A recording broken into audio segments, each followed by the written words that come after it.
quand on parle de Congo, on voit directement Congo ya singwe bonge fezo ngalano ya sika. Avant que bandele tonga me vonga ya sika. Ya ngomoni ke Congo ya sika yeko s'imposer na kata mikili.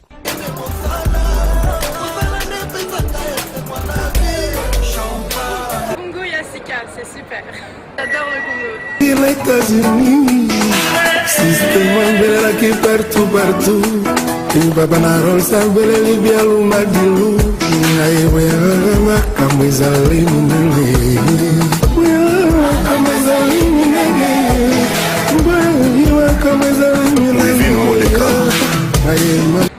Bana Congo, bana Kini, bango nyonso. Nakata Scandinavie, nakata Oslo na Norvège, nakata capitale. Donc tobengisa bana nyonso Congo, ba nyonso balinga ba Congolais, ba Congolaise. Biso nyonso tozala. Les 12, c'est ça ka date moko. Le 12 octobre, nakata Oslo na capitale ya Norvège na Scandinavie. Maurice Premier, to sangisi ba nyonso Congo pour le 12 octobre na Salsa Congo humanitaire. To ça fête à munene. Ba artiste à vrai bozala. Ba de Londres. 2 minutes il y a bien mo ya duchesse ozala wana donc bozang sate to ben sabino nyonso bon se pela na bana kin atota taza congolais to zaka le bienvenue date zaka moko le 12 octobre to se bino nyonso ngamo ozala à suivre la bienvenue. On va dire que c'est pas de quoi qui besoin sur la production moko na Norvège hein na Norvège donc bana Norvège le 12 bactères na bino bakoya vraiment beau c'est sur ma boca au fond au moins que bactères maxi bondo ba duche kapanga ba kozala pe kuna mengane to kolobana te parce que aluki guerre amona pe guerre ne type kuna pas okende et puis to lobanika na scène mais boye to kolobana te ba jouer de Londres arbitre formé mais okutani na blouson to kutana ngukuna oyana ngopeti na Suisse na Genève na Norvège. Donc vraiment, ils ont tout sauvé Congo. Bit dans les tout sauvé Congo. Bandeko tout basakuna. Tozoya au grand complet quoi boze la biso, baboka ofungama. Ba Tani Elonga, maire doublé. Richard Lukaou, chef d'entreprise, Taki Kanga, chef d'entreprise, Tozala kuna PDG Ikoza, patron Icotec, biso tout Tozala en Norvège. Vraiment, ils ont ma solomo bien. C'est la première fois que je suis en Norvège. Donc, tous kita Maurice Mokulu, yem da sali que nous ya côté en Norvège. Maurice Mokulu, donc tous ils ont léopard, journaliste. Tout le monde a fini pour les inviter. Ba Grace Mbizi, ba Dilondole, ba César Ngadi, de tout. Naïmo Maurice. Nous lui tambou les sages, nous lui tambou notre Gombak, nous lui tambou le sage de Gombak, Papi Guéné. Papi Guéné, tous les Papi Guéné, dans la fondation de l'émission pour répondre des petits Hans, na telle émission naïe, Papi Guéné. Quand on a tout ça l'émission, na répondre des petits pour diminuer les petits pour tout. Il est comme une net kaka. Na yo na beta sous blouson, na beta mususu. Na beta mususu. Na beta mususu pour essayer belé, na beta oté wa via tchatcho na bomba. Na beta mususu. Donc tout goût à la biso sur l'événement wana, tout sauver Congo. Vraiment et ça va bien mingi. Welcome in English. Welcome in Norsk. Bienvenue en français. Moi je suis Joël Colomo, votre humble serviteur Nakati en Norvège, la Scandinavie, précisément Nakati Oslo. En collaboration avec Maurice Premier, Nakati Congo et Sika. Donc, dans le lot de la soirée humanitaire, il y a le 12 octobre 2013, eux posent la carte en Norvège. Donc, tous la confirmation, donc il m'a pris. Soirée, vous avez mis basta, c'est notre courrier. Donc, ma question, vous posez que donc, tous donc, Nakati émission. Donc, je ne serai pas seul, donc, vous avez deux invités. Donc, vous avez Christelle, la Norvégienne, Alexis Métis norvégien. Donc, vous avez Nakati émission. Donc, dans tout ça, l'appel à l'invité, donc, quelques problèmes, on va couper pour la minute. Donc, bonsoir. Dans tout ça, Alexis, bonsoir. Bonsoir. Bienvenue dans cette émission. La vision de la soirée humanitaire, eux, vous en avez Oslo, donc, Lélo, donc,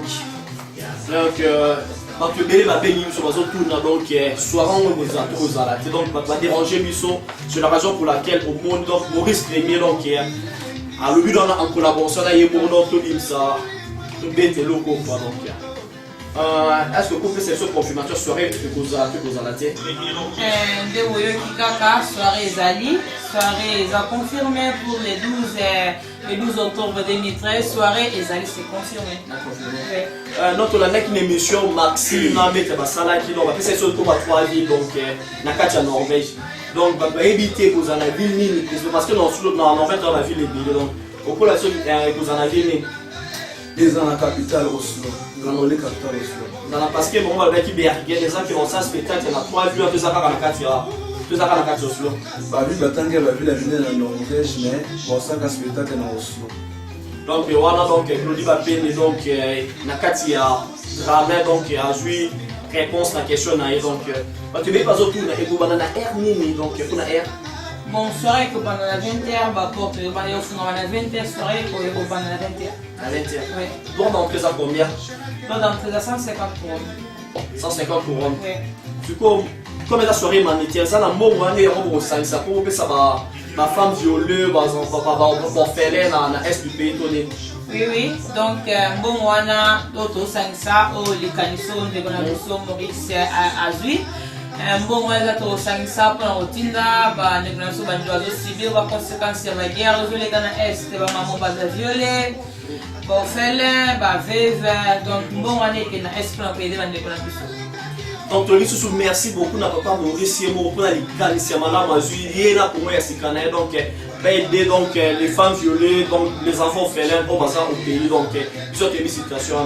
Mais toi qui m'as dit qu'il y a 4 il y a un peu panique pour circuler malgré notre foot, mais panique pour pour battre ça bon. Bon, on a qui n'est pas à Strasbourg surtout où il y a un bateau, il y a un peu de DPK pour la Est pour la. Comme quand on est aujourd'hui que je donne la jeunesse spéciale pour la bande de la biso ya mboko basoni okoma. Tochapa ni patochapa ni si les plans de kaswaza na mboko basoni na passe na bango na swana. Donc on va ni important que toka na poche to funa na mboko na de na kaswaza ka mboka ekoma. Mais on va venir soir le donc ils a soirée mort donc salisa pour eux donc to béni oza donc tout ça pour ça soutien na eux donc les femmes violées à la caresse ça la bientôt de maman va offrir bazar donc faut salisa quoi. Mais balobi la soirée a fait réservation à la table des amis donc réservation et ça les comment. Bah oui, nous avons qui a réservation à la table des alliés, c'est vrai. Tout ça, les soirées, on a 200 personnes. Et puis tout ça, qui pour contacter Maurice, ou bien contacter Merveille Mukele sur Facebook, ou bien contacter Grâce la Scandinavienne sur Facebook.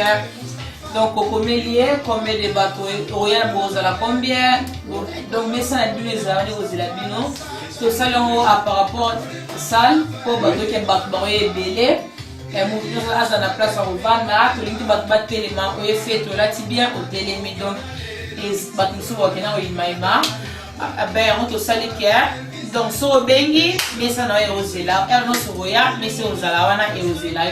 Donc réservation ça pour la bateau bana to pe bus pe bateau Norvège pe to ko réserver bateau il va pas ko réserver ba bateau ben avant nous avons le symbolique qui rien un jour il faut réserver place mais là on a donc pour l'organisation les apona union sur la Norvège et bana Norvège monique ko est important qui au bien déjà pour qu'on en place donc oui donc organisation donc ils ont bien sûr ceux qui donc ont réservé place donc on a le venir aux arrêtés donc un balobi pour la vente donc bon te kama sanga que il faut y moyen na masanga mais à milliers de gens dans photo et vous allez né non Kolia et Zalna de votre association pour Navango les Kolia et Zalna Kati et puis aux membres de l'Union à Rumela sucre bien je pense que c'est que des aides à Kumela dans votre offre. C'est quand on a Kumela Kamba Moko.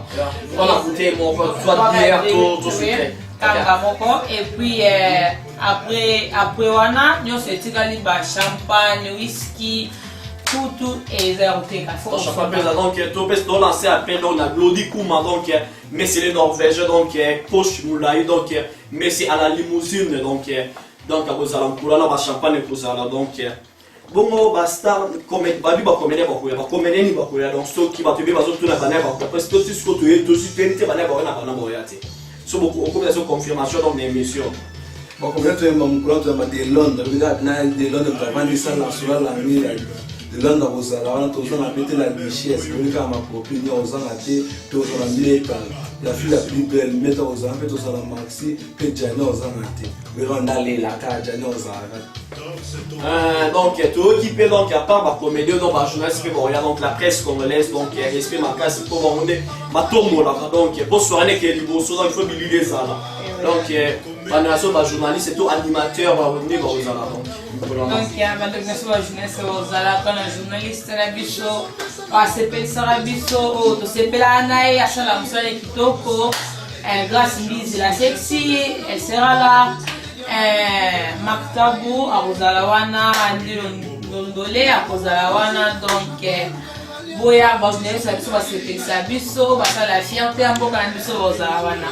Donc, on peut faire la presse, donc, tout animateur, présentateur, journaliste, donc, mbote, donc, takara, personne, bani, solo, sika, donc, un amateur, mais celui qui travaille comme un professionnel, quoi, donc, toujours la nakaka, le poulet, bayaya, donc, dans ma lobby, ma musicien, donc, on va savoir la musicien, on va vraiment pouvoir animer soirée, donc, Dieu pour le voir, donc, les abanais, vous allez ba musicien tu en Norvège va être ba musicien congolais en Norvège va être musique na bango grande maman na biso grande sœur na biso Jessica Kozala robeta musique et puis Nicolas biso pas beta musique na Norvège les patra a Kozala wana pe robeta musique na e 40 nyonso ko na mboka bobo ça un grand animateur les blancs capitaine d'avant ici na sur la musique na Norvège les blancs pour ça toujours animation à la journée non bah lobby que DJ Landry donc à Kozala quoi donc à ces personnes dans la soirée du tour donc oui pour la soirée wana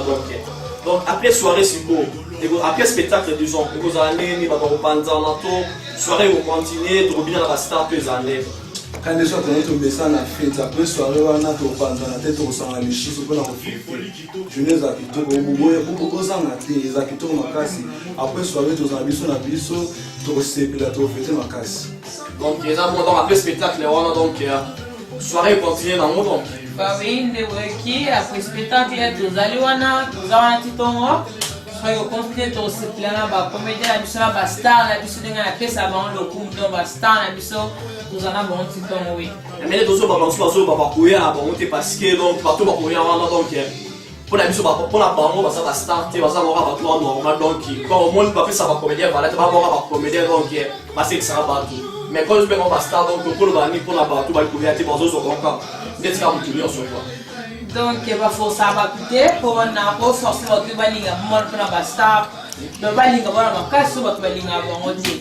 Donc elle on a le baquet baba star donc ceux qui ont vendu la TV aussi DVD au théâtre Marcia Zalimeta Zali Jania Zali la duchesse ça star la biso deux appels tous appels pour autre film Jennifer Lopez autre film la star américaine pour papa autre tout la star ya mo kana biso basa to biso on okumu na benga ba star oui baza star ba journaliste la biso baza star pour total la bango ba sa fierté amboka oui baza star bato ba donc boy baba star au vandi donc amona bamba star oui non parce que star ba kota pe la bango ke belé donc ba tourner la bango yo ko le bani pour la kolobaki atomoni ke ba star on a la valeur pas dans le mais je ne zara spécial pour la ba star te dire c'est pour la bandera sur bazana est mais monsieur on a ke ba star ba na valeur malorate mais je me suis sur le bac to ko ende mboka so boni ke moyo ende mboka na ba politique ezate tant que ya ende mboka ya moyo mbongo futa kokota na kasi mbongo ane oke na est et que devait le biso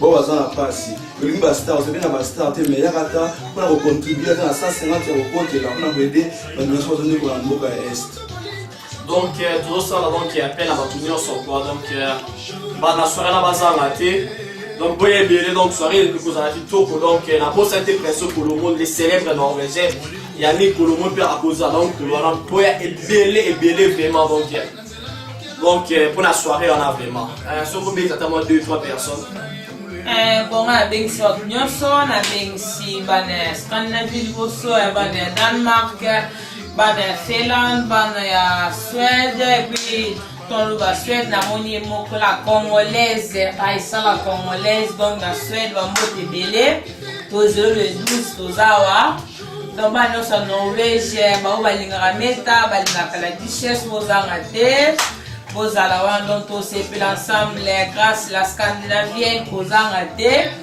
balobi ye moko grâce à chambre fini ya maman Marthe donc kozanga te na merveille kozanga wala te tozela yo et puis donc bayaya ba mama tata mwasi na biso moko Marthe kozanga te donc masio tosimba cuisine tozela les 12 donc masio ezaka bon bozanga te boye bele boleke bele baya boka pneu sezate boyaka. Donc, merci dans la caméraman a vu ce donc la communauté parce que tout va jouer il m'a pas caméraman donc tout beau mélange garçon mort beau gars donc à 6 donc machine voilà donc au cours ça l'appelle attendre 2-3 personnes quoi et ça on va voir des on va voir que belé te mais nous t'as dit beau c'est ça capitaine na biso du kachama il y a le capitaine comme colonie à 6 masolo nyonso na boss na te petit na full la mikolo mefi bakae na boss na te petit frère na Jérémy Metinga et na boss na te quand début de obi ndako ya mabapa ya était pas molamaka na boss na ya fanité ndako ya mabapa ya to ya mabango tout donc ça so qui la santé arabe en Norvège na boss na était na boss na petit les qui na petite sœur qui est yo bezala pour ça genre na et donc, on peut savoir quelques salutations encore. On a Yemoro Pichopot de Norvège, et donc Tassimi Masolo, na Kaba Beto l'aigle norvégienne au 1, donc vient la bus donc qui a bête à la forme encore. Une fois de plus, encore merci à Yemoko Maurice Premier, la groupe de Mobimba, Congo et Sika. Donc, pour la idée, Madame Bazou, pour tout cette bande de nation à Est, donc la robot santé, maman Marthe, Colombo et toute la famille Colomoni, la bosse cette famille, va pendre. Na bosse ente ba balinga ngai to pe balinga ngati ba vie na ngai ba kebi bazali ba volonté bazali donc la personne de son côté donc bosse peut-être dadi galiano Aris Monzo donc la madame Lisa la norvégienne donc bosse mara masolo donc journée la mort le 12 to kuteni kolona ka ça soirée ça lisa ko donc ozanga te